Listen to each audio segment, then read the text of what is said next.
जयति परम ज्योति समं समस्तैरनन्तपर्यायै दर्पणतल्लिव सकला प्रतिफलति पदार्थमालिका यत्र गुरुवः पान्तनो नित्यं ज्ञानदर्शननायका चारित्रार्णौ गंभीरा मोक्षमार्गोपदेशका।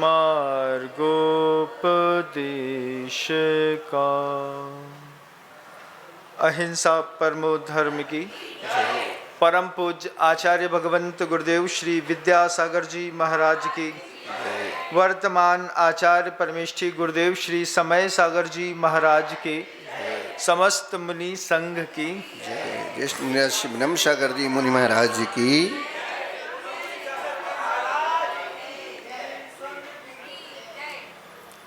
लब्धि का प्रकरण चल रहा है। 2 दिन पहले अपने ने काल लब्धि समझी थी, फिर क्षयोपशम लब्धि समझी थी। उसके बाद कल चर्चा चल रही थी विशुद्धि लब्धि की। विशुद्धि बढ़ाने के लिए क्षयोपशम लब्धि कारण है, विशुद्धि लब्धि कार्य है। विशुद्धि लब्धि कारण बनेगी तो उसमें देशना लब्धि कार्य बनेगी। देशना लब्धि कारण बनेगी तो प्रायोग लब्धि कार्य बनेगी, और प्रायोग लब्धि कारण बनेगी तो करण लब्धि कार्य बनती है। विशुद्धि बढ़ाने के लिए अभी किसी के पास सम्यक दर्शन है नहीं, वो सम्यक्त्व के अभिमुख है। उसने क्षयोपशम को बढ़ाया है, क्षयोपशम बढ़ा करके वो विशुद्ध स्थान बढ़ाना चाहता है। विशुद्ध स्थान बढ़ाने के लिए वो भिन्न साधन से साध्य भाव की सिद्धि करता है। भिन्न साधन से साध्य भाव की सिद्धि कैसे होती है कि भिन्न साधन है जो अपने स्वयं से भिन्न हो गए। मंदिर अपने से भिन्न हो गया, भगवान भिन्न हो गए, देव शास्त्र गुरु की पूजा अपने से भिन्न हो गई, मंदिर जाने के बाद मंदिर निर्माण अपने से भिन्न हो गया, पंचकरणक प्रतिष्ठा भिन्न हो गई, तीर्थ यात्रा भिन्न हो गई। इससे भिन्न साधनों से वो अपने साध्य की सिद्धि करता है। अब जब भिन्न साधनों से साध्य की सिद्धि करता है और कुछ लोग ऐसा बोल देते हैं कि ये व्यवहार तो है और इसको तो आज नहीं तो कल छोड़ना पड़ेगा, तो शुभोपयोग को ग्रहण किए बिना ही वो शुभोपयोग को छोड़ने की ओर आकृष्ट हो जाता है। जब कभी भी उसको मंदिर जाने का वो अच्छे से भाव करता है, कोई उसको समझा देता है जड़ की क्रिया है। अब जड़ की क्रिया है, क्या है ये जड़ की क्रिया? मंदिर जाना, पूजा करना, ये सब जड़ की क्रिया है। ऐसा समझा करके भिन्न साधन साध्य भाव से हटाने के लिए कह देते हैं। व्यवहार मार्ग खत्म करके कभी भी कोई भी व्यक्ति निश्चय मार्ग को प्राप्त नहीं कर पाए। व्यवहार मार्ग तब तक उपादेय होता है जब तक वह निश्चय मार्ग के लिए कारण न बन जाए। निश्चय मार्ग मोक्ष मार्ग में पहुंच जाए फिर तो व्यवहार मोक्ष मार्ग छूट जाता है। लेकिन वो लोग लगातार बोलते हैं क्रियाकांड तो छोड़ना ही पड़ता है, अब जब छोड़ने पड़ता है तो ग्रहण करने से क्या मतलब है।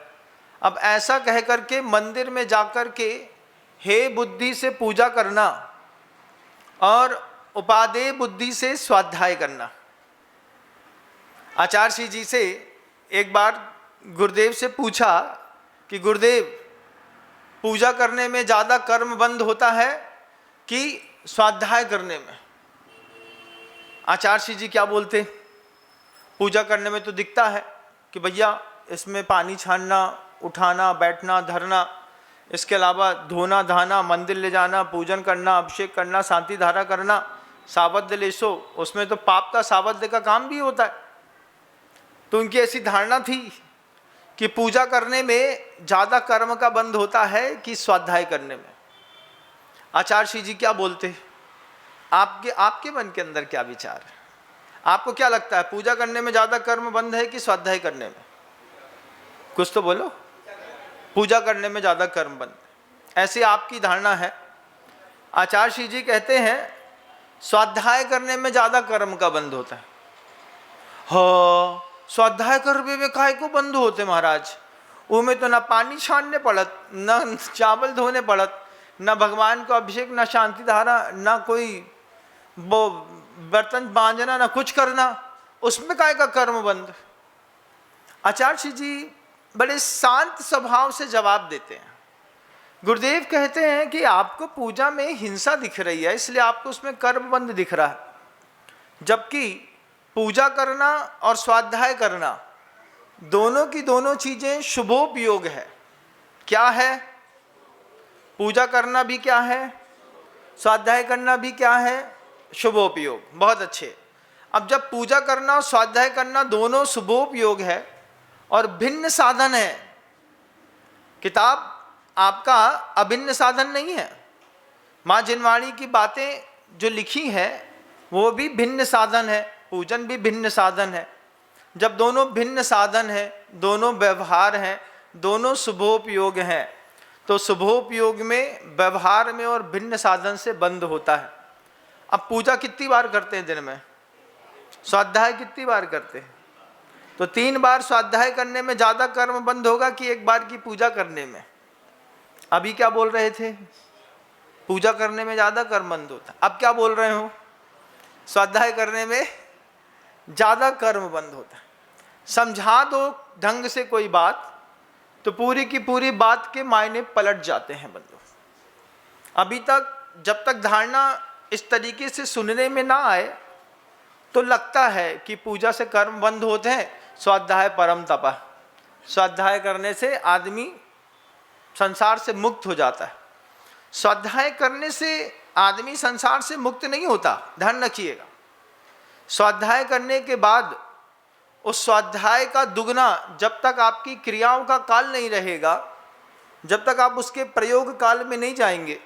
प्रयोगशाला होती ही नहीं होती है स्कूल में, विद्यालय में 1.5 घंटा 2 घंटा 3 घंटा पढ़ाया, फिर उसके बाद सैटरडे संडे के दिन प्रयोगशाला में ले गए, बोले 6 दिन 5 दिन पढ़ा है, अब चलिए प्रयोगशाला में, बताइए C2H4 का क्या है, Hg का क्या होगा, मरकरी में सोडियम क्लोराइड को मिला देंगे तो क्या होगा, सोडियम क्लोराइड से क्लोरीन अलग करना है तो क्या होगा, पाउडर फॉर्मेशन कैसे करेंगे, कैसे इसको दूसरी तरीके से बनाएंगे।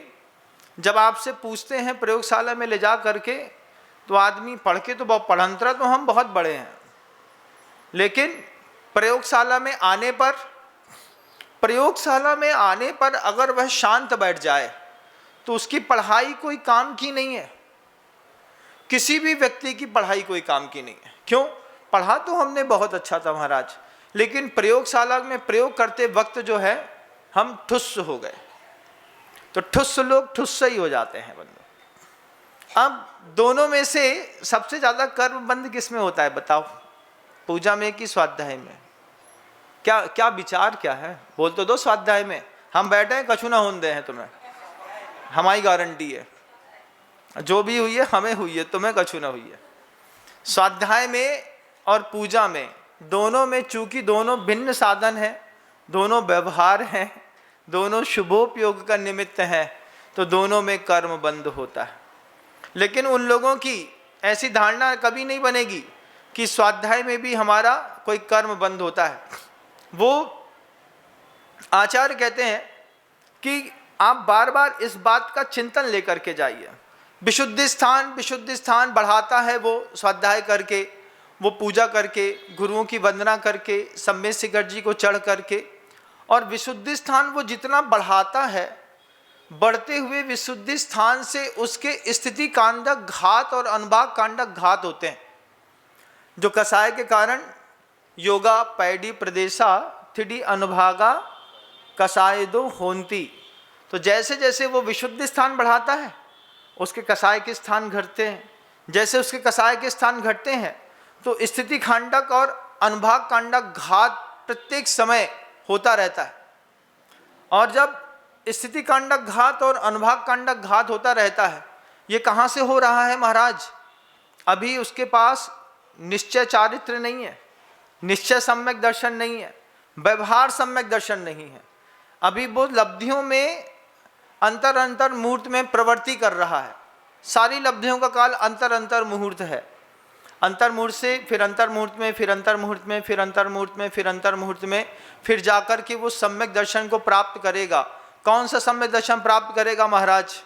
कौन सा दे देना चाहिए बताओ? इतनी मेहनत कर रहे तुम, मंदिर जा रहे, पूजा कर रहे, अभिषेक कर रहे, शांति धारा कर रहे, भगवान के पंचकर्णक महोत्सव कर रहे, धूप में तप रहे, कौन सा सम्यक दर्शन मिलेगा? परम वीतराग न मिलेगा।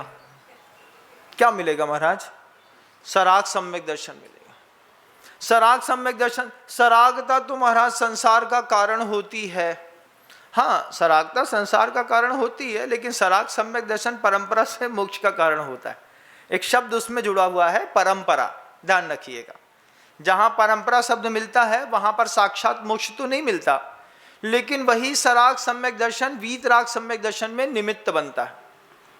अब वो वीतराग सम्यक दर्शन में निमित्त बनेगा। वीतराग सम्यक दर्शन आपको 7वें गुण स्थान के दूसरे भाग से शुरू होगा, जहां पर आपकी शुद्धोपयोग की दशा बनेगी, निर्वृत्ति का काल बनेगा। उस निर्वृत्ति के काल में आप बैठ करके वीतराग सम्यक दर्शन का प्रयोग कर पाएंगे। लेकिन व्यवहार चारित्र को छुओ मत, व्यवहार चारित्र को देखो मत, व्यवहार चारित्र की चर्चा भी मत करो। जितने भी मोक्ष जाने की इच्छा रखने वाली भव्य आत्माएं होती हैं, वे तीर्थंकर परमेष्टि को छोड़ दिया जाए तो अणुव्रतों और महाव्रतों को तो ग्रहण करते ही हैं। वे अणुव्रत को स्पर्श किए बिना वीतराग चारित्र और वीतराग सम्यक दर्शन की भूमिका में अपने आप पहुंच जाते हैं। वो रास्ता कहाँ से शॉर्टकट ऐसा निकाला है, ऐसा पता नहीं चला। आचार्य जी कहते हैं, निश्चय का आलंबन लेने वाला सा कौन सा व्यक्ति है जो व्यवहार का आलंबन लिए बिना निश्चय के आलंबन में चला जाए। और एकांत से अगर आप निश्चय की बात ही करते हैं तो आचार्य कहते हैं वह एकांत की बात एकांत मिथ्यात्व की ओर भी आपको ले जा सकती है। तो क्या करना चाहिए? विशुद्धि बढ़ानी चाहिए। कैसे बढ़ानी चाहिए? भिन्न साधन से साध्य भाव को सिद्ध करना चाहिए। भिन्न साधन क्या है? देव, शास्त्र और गुरु, ये भिन्न साधन है। इनसे जुड़ी हुए उपकरण, इनसे जुड़ी हुई सामग्रियां, ये सब भिन्न साधन होते हैं। इनसे वह अपना जीव जो होता है, अब व्युत्पन्न मिथ्या दृष्टि जो जीव है, वह प्रत्येक समय विशुद्ध स्थान को बढ़ाता है। और विशुद्ध स्थान को बढ़ाते बढ़ाते वह फिर देशना लब्धि का पात्र बनता है। महाराज कृपा करी, आपने तीसरी लब्धि पर आपने पैर धर दिया। देशना लब्धि। देशना लब्धि क्या होती? देशना लब्धि ऐसी लब्धि है, वह दो प्रकार की होती है। निसर्गज देशना लब्धि भी होती है और अधिगमज देशना लब्धि भी होती है। ये आपको फर्क बड़ी कम जगह सुनने में दिखेगा। सम्यक दर्शन दो प्रकार का होता है ना, निसर्गज और अधिगमज। जब निसर्गज और अधिगमज सम्यक दर्शन होता है तो देशना लब्धि भी निसर्गज भी होती है और अधिगमज भी होती है। अधिगमज क्या होती है महाराज? अधिगमज में पर के द्वारा उपदेश दिया जाता है। और निसर्गज में क्या होता है? खुद ही उपदेश दे लेते हैं, अपने आप को खुद ही समझा लेते हैं, बिना निमित्त के, बिना नो कर्म के। गलत पढ़ाई नहीं करना, हम सीधा सीधा पढ़ाते हैं। निसर्गज सम्यक दर्शन, निसर्गज लब्धि कैसे होती है?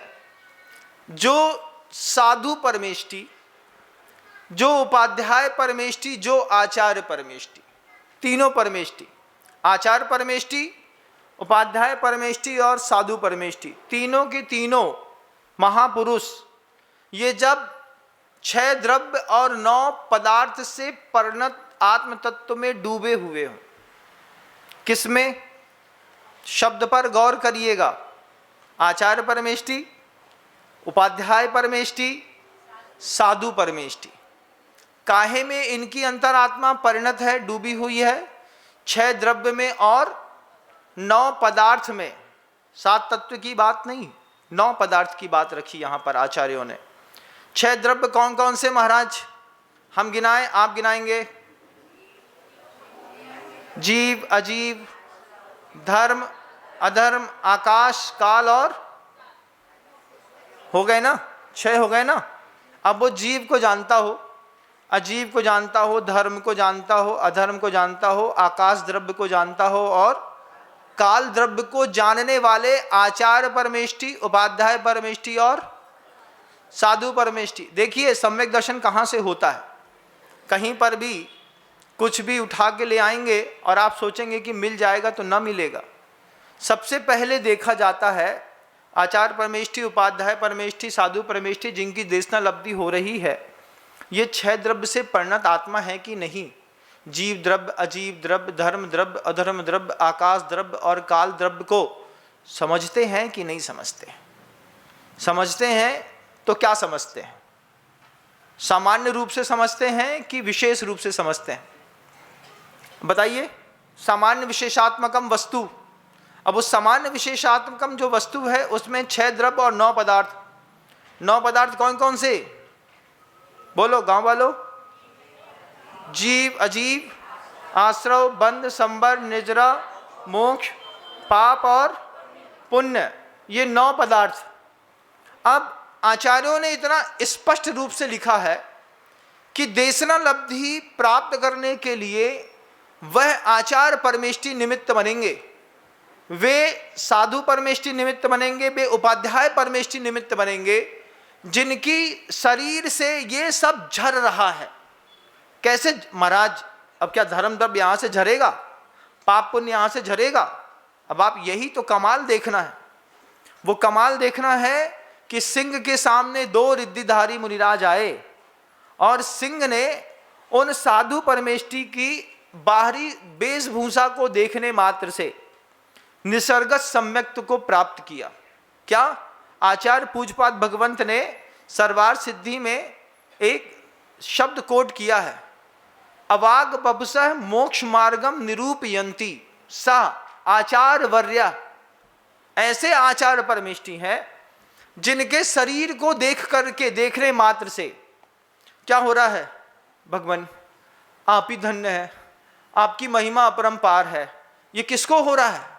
अभी उसको सम्यक दर्शन है नहीं। उसने मुनि महाराज को देखा, मुनि महाराज को देख करके मुनि महाराज के शरीर में साधना के बॉडी मार्क देखता है। साधना का भी कोई बॉडी मार्क होता है महाराज? होता है। साधना का बॉडी मार्क कैसा? साधना का बॉडी मार्क, साधना के बॉडी मार्क में ऐसा दिखेगा जैसे आपके घर में चेहरे में कुछ निशानियां वगैरह कुछ आपको चिन्ह मिलेगा ना पहचान के लिए। इससे साधु की साधना का भी बॉडी मार्क है। वो लगातार सामायिक ध्यान इत्यादि करते हैं। ध्यान सामायिक करने के कारण उनके पैरों में ऐसी एड़ी की हड्डी के पास भट्ट पड़ जाती है। वो एक साधना का बॉडी मार्क। दूसरा साधना का बॉडी मार्क, रात में एक करवट से सोते हैं, मांस कम होता है तो ये कमर में काला काला सा दाग दिखाई देने लगता है। ये साधना का बॉडी मार्क। देखो आप क्या गजब है। आचार्यों के मतलब औदारिक शरीर का दर्शन किस तरीके से सम्यक दर्शन में निमित्त बनता है। फिर उनके लिए शब्द लिखा, मल पटला वलिप्त तनवः शिथिलीकृत कर्म बंधना। वे आचार्य परमेष्टि, उपाध्याय परमेष्टि, साधु परमेष्टि कैसे? मल पटला वलिप्त तनवः, उनके शरीर में जल और मल लगा हुआ है, पसीना लगा हुआ है और पसीना से उड़ती हुई जो डस्ट है वो आकर के उसमें चिपकने पर अजीब से दाग धब्बे शरीर पे दिखाई दे रहे हैं। ये बाहरी स्वरूप देखो तो उन महान आचार्य परमेष्ठियों का क्या बाहरी स्वरूप है कि साधना का बॉडी मार्क चेहरे पर, उनके पेट पर उनकी कमर पर, उनके पंजे पर, उनके शरीर पर दिखाई देता है। उग्र तप करके मान लीजिए आए हैं, आंखें धसी हैं, चेहरा निकला हुआ है, ऐसे बॉडी मार्क कई देखने में आते हैं। हमारे संघ में मुनिराज श्री दुर्लभ सागर जी महाराज श्री जी को देखिए, मल्ली सागर जी महाराज जी को देखिए, विनीत सागर जी, चंदा प्रभु सागर जी महाराज श्री जी को देखिए। ये साधना की चरम पर पहुंचे हुए वो लोग हैं, इनके पूरे शरीर पर आपको साधना के बॉडी मार्क दिखाई देंगे। कुछ हैं ऐसे गजब के नवागंतुक जो नए साधु परमेष्ठी हैं, ललितपुर में जिनकी दीक्षा हुई थी, उनमें भी कितने साधु परमेष्ठी ऐसे हैं जिनको देख करके ऐसा लगता है कि बस ये चतुर्थ काल के साधु आ गए। ये साधना का बॉडी मार्क शरीर पे दिखता है और दूर से देख करके आचार्य परमेष्ठी को, उपाध्याय परमेष्ठी को या साधु परमेष्ठी को, तीनों परमेष्ठियों को, तीनों में से किसी भी परमेष्ठी को देख करके वो जो सामने वाला भव्य है उसको देशना प्राप्त होती है। कैसी? निसर्गज देशना। निसर्गज देशना कैसे प्राप्त होती महाराज? देख करके वो साधु को देख करके ऐसा हाथ जोड़ करके बैठ जाता, धन्य है महाराज आप, धन्य है आपकी साधना, हे भगवान आपकी महिमा अपरंपार है। अभी कुछ बोला नहीं, संवाद नहीं हुआ, प्रवचन नहीं झरे, सिर्फ देखने मात्र से उसके मन के अंदर भाव पैदा हुआ। वाणी गदगदयन वपुः पुलकयन नेतद्वयम श्रावयन, ये शब्द लिखा, वाणी रुक जाती है। भगवान कुछ बोलो, आपको देखने के बाद बोलने की इच्छा नहीं है, आपको देखने के बाद वाणी गदगदयन वपुः पुलकयन, शरीर में जैसे ठंडी में, ठंडे दिनों में ठंडा पानी का एक हाथ लगा दो शरीर पे तो कैसे पूरे बाल खड़े हो जाते हैं ना, ऐसे आचार्य परमेष्ठी, उपाध्याय परमेष्ठी का पहला दर्शन करते साथ ही रोमांच निकल आता है। कैसा, कैसे देखो मेरे बाल खड़े हो गए, बाल खड़े हो गए, बाल खड़े हो गए, क्यों? आचार्य परमेष्ठी सामने दिख रहे हैं। ऐसा रोमांच निकल आए, ऐसी वाणी रुक जाए, नेत्र से आंसू बहने लगे, नेतद्वयम श्रावयन, दोनों नेत्रों से आंख से आंसू बहने लगे। और उपदेश अभी सुना नहीं उसने, सिर्फ साधु परमेष्ठी, आचार्य परमेष्ठी, उपाध्याय परमेष्ठी के दर्शन मात्र किए हैं और निसर्गत सम्यक दर्शन को प्राप्त करके अंदर ही अंदर धन्य होता है। मैं तो धन्य हुआ आप जैसा गुरु पा करके, मैंने तो अपना जीवन धन्य कर लिया, ऐसी भावना करने वाला वह निसर्गत सम्यक दृष्टि जीव कहलाता है। उस शेर को मुनिराज ने क्या समझाया होगा? समझाया नहीं होगा। शेर ने मुनिराज को देखा और देख करके उस निसर्गत सम्यक्त को प्राप्त हुआ शेर आगे चल करके महावीर बन गया। ऐसा निसर्गत सम्यक दृष्टि, सम्यक दर्शन, वह निसर्गत सम्यक दर्शन कैसा कि मुनिराज से वह चीज आपको दिख रही हो, पाप पे इनको भरोसा है, पुण्य को समझते हैं, जीव समझते हैं, कर्म समझते हैं, आश्रव समझते हैं, बंध और संबर समझते हैं, निर्जरा समझते हैं, मोक्ष समझते हैं। ऐसी साधु परमेष्ठी की औदारिक देह का नाम है देशना लब्धि। उनकी सिर्फ देह देखने का नाम, अभी सुनना तो बहुत दूर की बात हो गई, उसको देशना लब्धि कहते हैं कि साधु दिख गया, सम्यक दर्शन दिख गया, उसमें 7 6 द्रव्य 9 पदार्थ हमको दिख गए। अब वो जैसे 6 द्रव्य 9 पदार्थ दिख गए तो सिर्फ दिख गए ऐसा नहीं, उनके अंदर उनका एक गहरा तत्व चिंतन भी है।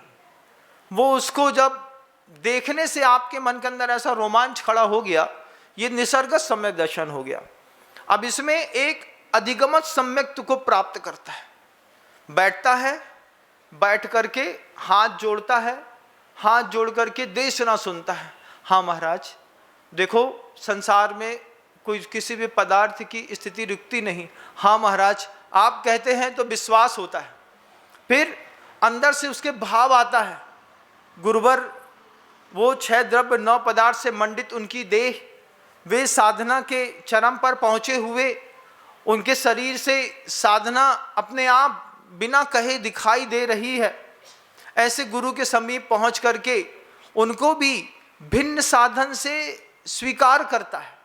देशनालब्धि है, भिन्न साधन साध्य भाव उसमें भी लगाता है। इनकी कृपा से मेरा मोक्ष मार्ग प्रशस्त होगा, इनकी कृपा से मेरे आत्म परिणाम विशुद्ध स्थान बढ़ेंगे। उनके पास जाता है, सेवा करता है, देशनालब्धि को प्राप्त करता है। वे उपदेश देते हैं, वे उपदेश देते हैं। जब 6 द्रव्य का 9 पदार्थ का, तो 6 द्रव्य और 9 पदार्थ का उपदेश देते देते वो हर चीज भाप लेता है। यही मार्ग है। विशुद्ध स्थान प्रत्येक समय बढ़ा रहा है, सुबह से लेकर शाम तक उसका अपने गुरु को लेकर के विशुद्ध स्थान बढ़ा है, अपने उपाध्याय अपने साधु परमिष्टि को लेकर के विशुद्ध स्थान उसका प्रत्येक समय बढ़ा हुआ है। अब बढ़ने के साथ वो देशनालब्धि को सुनता है, उपदेशामृत का कर्णपुटों से पान करता है, उसको स्वीकार करता है, उसके ऊपर प्रयोग करता है और प्रयोग करके अपने जीवन को धन्य करके देशनालब्धि को प्राप्त करता है। अभी सम्यक्त को प्राप्त नहीं किया, अभी कड़ियाओं को तोड़ रहा है। अभी 5 लब्धियों की विकास की यात्रा उस जीव की धीरे धीरे करके चल रही है। अभी भी वो परावलंबी है। मोक्ष मार्ग में आचार्य उपाध्याय और साधु परमेष्ठी की जरूरत कुछ लोगों को तो है ही नहीं। कुछ लोग ऐसा ही नहीं मानते कि पंचम काल में ये होते हैं, बोले चतुर्थ काल वाले चाहिए। चतुर्थ काल वाले नहीं मिलते। पंचम काल में भी ऐसे साधु परमेष्ठी, उपाध्याय परमेष्ठी, आचार्य परमेष्ठी मिलते हैं जिनके 6 द्रव्य 9 पदार्थ वाणी से, शरीर से जब निश्रित होता है तो सामने वाले को अपनी उस आत्मा की भावना जगती है। शुद्धोपयोग प्राप्त नहीं होता, शुद्धोपयोग का ज्ञान होता है। ज्ञान होना अलग वस्तु, भावना होना अलग वस्तु और उसमें अनुभूत कर लेना अलग वस्तु। अभी आपसे कहें कि भैया रसगुल्ला बनाना है, गुलाब जामुन, तो अब आपको आपके जैसे हम कहें कि गुलाब जामुन बनाना है, आप आंख बंद करके अपने चौके में खो जाओगे। गुलाब जामुन हाँ कोई बड़ी बात नहीं है, आटा इते पे धरो है, मलाई इते पे धरी है, कढ़ैया जे धरी है, बर्तन जे धरे हैं, पानी जो धरो है, उठा के फेंटने हैं, फुलाने हैं, डुबाने हैं, चाशनी बनाने हैं, आधा घंटा में तैयार। आपको विधि आती है ना, विधि आती है गुलाब जामुन की, तो जैसे विधि आती है तो विधि आते साथ ही आप तुरंत कल्पना कर लेंगे गुलाब जामुन बनाने 6 हाँ 15 मिनट को काम है। एक साथ क्या करेंगे, 4 स्टोव वाला चूल्हा है, एक में पानी गर्म कर देंगे, एक में कढ़ैया चढ़ा देंगे, थोड़ा सा घी डाल देंगे, इधर से इसको फेंट देंगे, इसको मिला देंगे, थोड़ा सा आटा मिला देंगे, मलाई मिला देंगे, सेंक देंगे, लाल लाल करेंगे, बढ़िया उठा के डाला और डाल करके छन्न करके जैसे उसको थोड़ा सा स्पंजी हुआ, जे भैया गुलाब जामुन। तो ये क्या है, भावना है, ये क्या है, विधि है, लेकिन ये अनुभूति तो नहीं है। अनुभूति कब है, जब वो गुलाब जामुन पूरा बन जाए। लोग मेरा प्रवचन सुनते हैं, मैं उनसे बोलता हूँ काट काट के क्यों सुनते हैं, पूरा एक साथ क्यों नहीं सुन लेते हैं।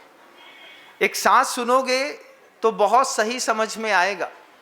जो लोग मेरे उद्बोधनों को काट काट के सुनते हैं, काट काट के लगाते हैं, वो एक्चुअल में उसको तोड़ मरोड़ देते हैं। आप सीधी सीधी भाषा सुनेंगे, मैं समझता हूँ हर विजन आपका क्लियर होता चला जाएगा। मैं विजन क्लियर करना नहीं चाहता, वो तो आपका क्षोभसम है, आपको समझ में आना होगा तो आ जाएगा। समय सार कहता है हम किसी को समझा सकते नहीं, आपके अंदर उपादान में कुछ क्षमता है, अब आपको जो समझना है तो समझ लो। लेकिन काट काट के क्यों समझते हैं, बिना काटे समझें बहुत अच्छा रहेगा।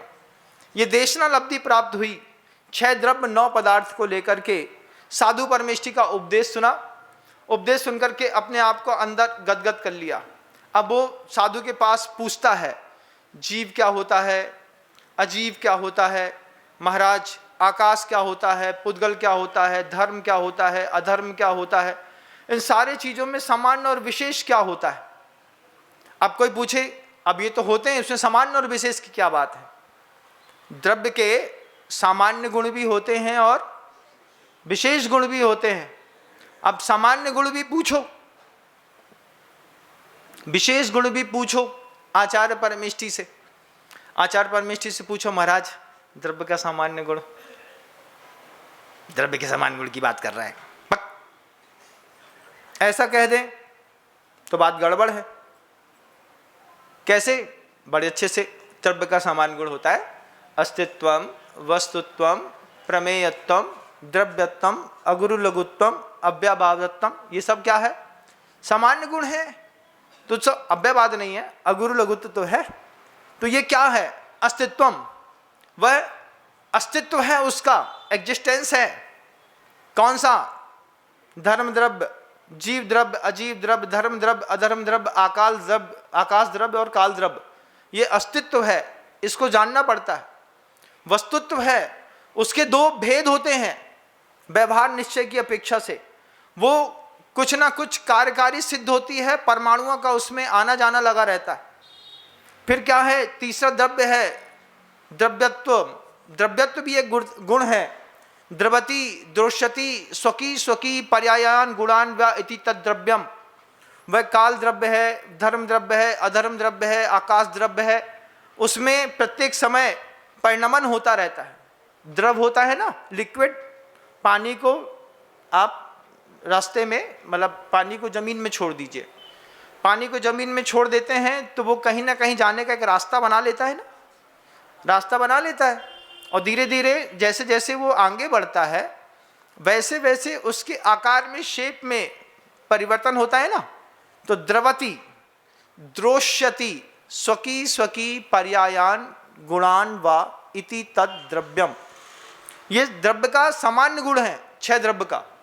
वो परिवर्तनशील है, उसका अस्तित्व है, उसका वस्तुत्व है, उसके अंदर प्रमेयत्व नाम का गुण है। अब आपके अंदर प्रमेयत्व नाम का गुण है, मेरे अंदर भी एक प्रमेयत्व नाम का गुण है। तो प्रमेयत्व नाम का गुण कहता है कि छद्मस्त और केवल ज्ञानी दोनों के ज्ञान का विषय बनते हैं हम। छद्मस्त भी हमको पकड़ लेता है, द्रव्य है ना। अपन जी द्रव्य है कि नहीं है? कछु पतो है कि नहीं है ना? हाँ बोलो, हाओ, अच्छे से बोलो। हम संभाले ना, हम बैठे हैं, तुम चिंता नहीं करिए। जीव द्रव्य है अपन। तो जीव द्रव्य है, तो जीव द्रव्य में क्या है? तो बोलते हैं इसमें प्रमेयत्व नाम का गुण है। तो प्रमेयत्व नाम का गुण है तो ये छद्मस्तों के भी ज्ञान का विषय बनता है और केवल ज्ञानी के ज्ञान का भी विषय बनता है। अब जब ये केवल ज्ञानी के ज्ञान का विषय बनता है, चूंकि इसमें प्रमेयत्व नाम का गुण है, अब जब ये केवल ज्ञानी के ज्ञान का विषय बनता है तो वो लोग कहते हैं, वो लोग, अपन लोग नहीं कहते, जो जो होसी वीतराग ने, देखी वीतराग ने, सो सो होसी वीरा ने। अब वो क्या बोलते हैं?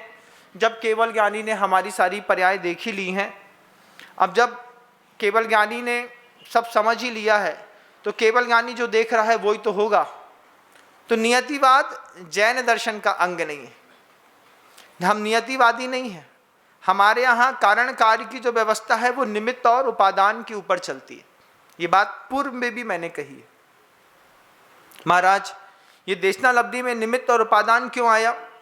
क्योंकि केवल ज्ञानी ने कुछ देखा, केवल ज्ञानी ने देखा और सामने छद्मस्त ने भी उसको देखा। दोनों लोगों ने एक चीज देखी। क्या देखी? एक व्यक्ति के हाथ में मुट्ठी भर के चना देखे, चना वालों के चना देखे मुट्ठी में। आचार्य कहते हैं एक व्यक्ति के हाथ में चना देखा। क्या देखा? चना। आप लोग भी अपने अपने हाथ में रखिए, आंख बंद करके विचार करिएगा। मेरे हाथ में एक मुट्ठी चना है, आपके हाथ में एक मुट्ठी चना है, सामने केवली भगवान खड़े हैं। अब केवली भगवान सामने खड़े हैं और आप छद्मस्त हैं, वो केवली है। अब आप केवली भगवान से पूछते हैं, भगवान बताइए मेरे हाथ में क्या है? तो भगवान बोल देंगे, उनके केवल ज्ञान है ना उनके पास, तो वो केवल ज्ञान से बोल देंगे तुम्हारे हाथ में चना है। अच्छा, मेरे हाथ में चना है? हाँ चना है। ठीक है, कितने चने हैं? वो बता देंगे इसमें 70 दाने हैं, तुम्हारे में 75 हैं, तुम्हारे में 50 है, तुम्हारे में 65 है, ये भी बता देंगे। ठीक है। अब इसके बाद आप पूछते हैं, भगवान जी ये जो मेरे हाथ में चना है, इस चने का मैं क्या करने वाला हूं, आप बताइए। अब देखो, अब लफड़ा मचा। कैसा लफड़ा हुआ कि आप हैं छद्मस्त, आप हैं रागी द्वेषी, सामने खड़ा है केवली। अब केवली भगवान से आपने अपने अंदर पूछा कि मेरे हाथ में ये जो चना है, इस चना का मैं क्या करने वाला हूँ, आप बताइए। अब केवल ज्ञानी ने देख लिया जो चना को पानी में फुला है और कच्चो खाजे है। तो जैसे ही वो ये बोलें कि इस चने को तुम पानी में डाल करके फुला के खाने वाले हो, तुम क्या करोगे बताओ? चने की रोटी बना दोगे? बोले नहीं, चने को पीस करके हमने इसकी बिर्रा की रोटी बनानी है। अब केवल ज्ञानी बोले कि तुम चने की बिर्रा की रोटी बनाओगे तो तुम पलट जाओगे, तुम उसकी पूरन पूड़ी बना दोगे। अब जैसे ही बोले केवल ज्ञानी कि भैया इसकी पूरन पूड़ी बनने वाली है, अगली पर्याय इसकी पूरन पूड़ी की है, जैसी पूरन पूड़ी बोली वैसे तुमने उसको पीसो, उसको पानी डालो, घोलो, उसके भजिया निकाल दे। बोले क्या हुआ महाराज? क्यों केवल ज्ञानी, क्या बोल रहे थे आप? इसकी पूरन पूड़ी बनेगी, इसके तो भजिया बन गए। अब जैसे वो कह दें केवल ज्ञानी सामने खड़े हैं, तुम्हारे हाथ में चना है और तुम चना खोर हो। अब तुमने जैसे उनने कहा कि इसके भजिया बनेंगे, वैसे उसमें तुमने तीखी दाल बना दी उसकी। अब जैसे उनने कहा कि इसकी तीखी दाल बनेगी, तो वैसे तुमने चना को उठाया और चना की अच्छी मिठाई बना दी, चना की बर्फी। अब अगर मान लो केवल ज्ञानी कह दे कि तुम इसकी चना की बर्फी बनाने वाले हो, तुम चना को फुला करके उसमें रूट पैदा कर दोगे और कच्चे चने सलाद में मिला करके खा जाओगे। वो कह दें कि अभी तुम इस चने को अंकुरित करके खाने वाले हो, तो तुम चना को कपड़ा में बांध करके, घुटना में बांध करके बोलोगे हम को खावे वाले नहीं थे, कोई तो हमें लगाने, तो हमें फ्रैक्चर ठीक करने दो। अब तुम्हारे पास कितना ऑप्शन है चना को लेकर के। और क्या है, चना कुछ और बना रहे क्या? चना का सतुआ बना रहे महाराज। जैसे उनने बोला कि तुम चने की पट्टी बांधोगे, तो उनने बोला नहीं बांधेंगे, चने में हम सतुआ बना करके, गर्मी है, घोल करके बढ़िया गन्ने के रस में पतला वाला ठंडा करके और पी जाएंगे। तो आपको एक ही काम है, आपका काम है आपको केवली को झूठा सिद्ध करना है। झूठा सिद्ध करने में आपके पास 1000 ऑप्शन है, लेकिन वो भी केवली है। अब केवली से पूछो क्या होगा इस हाथ में रखे हुए चने का, मैं क्या करूंगा? तो केवली क्या जवाब दे? बेचारे फंस गए ना। बे कछु भी कहें तो तुम कछु ना कछु तो कह ही दे हो। तो केवली बुद्धिपूर्वक जवाब देते हैं, इस चने की अगली गति, सुनना, इस चने की अगली गति निमित्त के ऊपर आधारित है। इसको जैसा निमित्त मिलेगा ये उस रूप में परिणमित हो जाएगा। कितने गजब का जवाब दिया केवली ने। इस जवाब पे तो आपने ताली बजा दी। अभी तक तो लग रहा था कि केवली अब फंसेगी तब फंसे, तब फंसेगी अब फंसे, लेकिन जब केवली निकल गए बिना फंसे, तो फिर आपका मुंह उतरो भैया, जो केवली तो बिना फंसे निकल गए। केवली ने बहुत अच्छे शब्दों में कहा कि इस चने की अगली गति निमित्त के ऊपर आधारित है, इसको जैसा निमित्त मिलेगा ये वैसा उस रूप में परिणमित हो जाएगा। ये क्या है? निमित्त और उपादान की शक्ति। ये निमित्त और उपादान की शक्ति आचार्य उपाध्याय साधु के उपदेश सुनने पर, देशनालब्धि के प्राप्त होने पर जीव को प्राप्त होती है। अगर गुरुवर ने इतना नहीं दिया होता तो यहाँ पर समझ में कैसे आता, और समझ में नहीं आता तो मैं आपको कैसे बताता। तो ये परंपरागत धर्म इस तरीके का व्यवस्थित रूप से आगे आगे आगे आगे धीरे धीरे बढ़ता है। उसमें देशनालब्धि की बड़ी अभूतपूर्व कीमत है।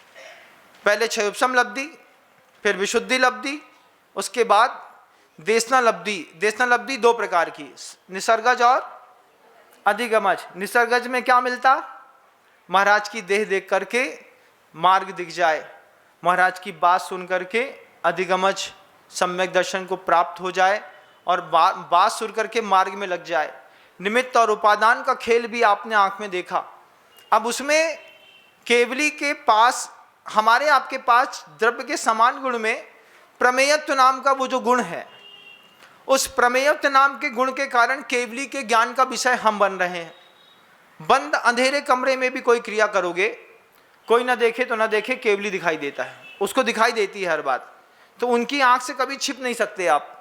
अब केवली ने जैसा देखा और जाना है हम वैसे ही तो करेंगे भैया, ऐसा नहीं। आपके अंदर अनंत उपादान है। इस अनंत उपादान की शक्ति को देशना लब्धि के माध्यम से जागृत करके अपने शुभ में और शुद्ध में लगाना पड़ता है। और यही विशुद्धि देशना लब्धि के माध्यम से भी विशुद्धि बढ़ती है। शुद्धोपयोग में भी विशुद्धि बढ़ती है और शुभोपयोग में भी विशुद्धि बढ़ती है। अभी शब्द कहा था ना, स्थिति खंडक घात।